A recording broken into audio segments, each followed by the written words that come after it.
Bernie, to provide a little bit of background, I wonder if you could explain the structure of the Adventist Church. We're not a hierarchy where it's from the bottom to the top. I like to think of ourselves as having the local Adventist congregation right at the very centre of the church. And then there are concentric circles going around outside that. First of all, the church in Scotland is made up of a number of different congregations that make up the Scottish Mission. And then the next circle is the British Union, made up of Ireland, Wales, Scotland, North and South England Conference. And then they belong, all of us, as a union to the Trans-European Division, which is most of the countries of Northern Europe and some of the Eastern European countries too. Okay. And then that's part of what's called the General Conference, which is made up of about 10 divisions right the way around the world that have the responsibility of sharing the good news to the whole world. Okay. And what's the purpose of each of those structures, the conference and the mission and the union? Do they have different responsibilities and different tasks? Yes, the World Church is made up of unions, basically, that form part of divisions.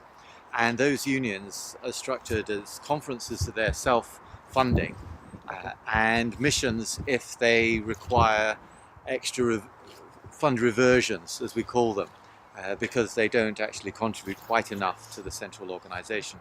Although good news about the Scottish Mission, and Wales and Ireland for that matter, is that we are net contributors to the whole system, but we don't contribute quite as much as what the usual system requires in order for us to be called a conference. Okay. You mentioned funding. Obviously, on the Sabbath, there's a Sabbath school offering and then the mission offering afterwards.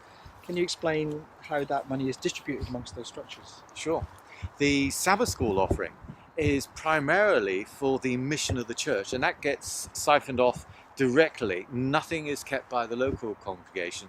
Okay. All the local unit goes all to the general conference that then allocates it to the various mission projects that are being held around the world. Hence the 13th Sabbath overflow offerings that we hear about that work in different places. Okay. But in the divine service, we have two offerings. One is the tithe that you put into the envelope, and the other is the budget offering for the local church work. And what happens is that the budget money stays entirely locally, and then the tithe money then gets sent by the local treasurer to the British Union that look after the treasury matters for the Scottish Mission. And that money is largely spent on employing the pastors that we have here. Okay, thank you very much. It's most informative.